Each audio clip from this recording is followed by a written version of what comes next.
When it comes to animal pictures going viral on the web, the homely walrus hasn't been at the top of the list. But put 35,000 walruses together on a beach in Alaska, and that's a different story. These images, the largest gathering of Pacific walruses ever recorded, has indeed done just that. These walruses have been the stars of the internet. The U.S. National Oceanic and Atmospheric Administration spotted them last weekend during its annual survey of marine mammals.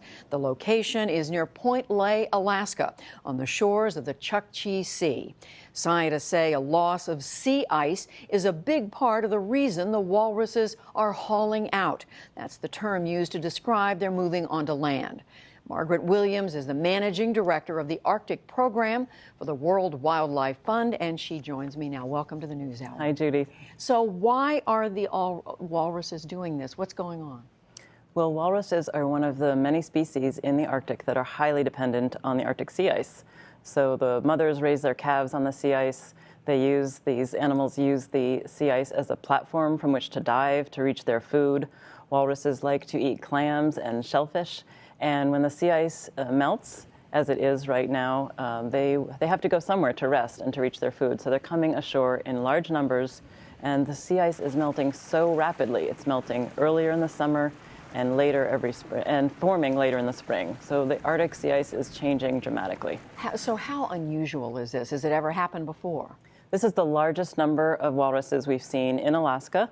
It is a sign of tremendous change. It's a sign that Arctic wildlife distributions and life history patterns are actually changing pretty much before our eyes. We have seen large haulouts on the Russian coast, and World Wildlife Fund works closely with Russian scientists and communities. So they've told us about these large numbers on the Russian side, but this is the first time these numbers have been seen in Alaska. So what are so in other words, they need the sea ice for survival. So what are the implications for the walrus, for other marine mammals, for humans, if there are any? Well, the humans are absolutely connected to the story of the walrus because this is a story about climate change. The walrus depend on that sea ice habitat just as polar bears do, just as bowhead whales do.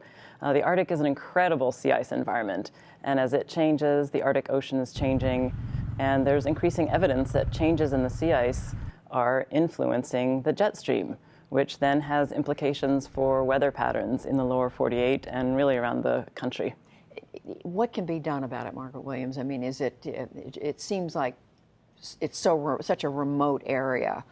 Can humans do something specifically about these walruses? They absolutely can, and we're so lucky to have fabulous scientists with NOAA and the U.S. Geological Survey and the U.S. Fish and Wildlife Service out working with communities, and communities have taken a great role in protecting the walruses while they're onshore, both in Russia and Alaska. So they're trying to reduce disturbances while the walruses are ashore. Walruses are very skittish when they're in these great numbers. They can easily cause stampedes among their own numbers, or if a polar bear comes or a noisy a helicopter or aircraft goes above the walruses, they can easily get frightened and rush into the water. So communities are keeping disturbances low, and that's one of the key things. Also, a key threat and concern of World Wildlife Fund is the potential for offshore oil and gas development in the Arctic Ocean. We're very concerned that right now there just simply is not the technology to contain an oil spill if an oil spill were to happen in the Arctic Ocean.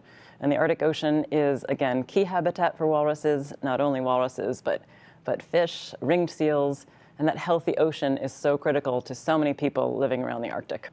Margaret Williams with the World Wildlife Fund. We thank you. Thank you, Judy.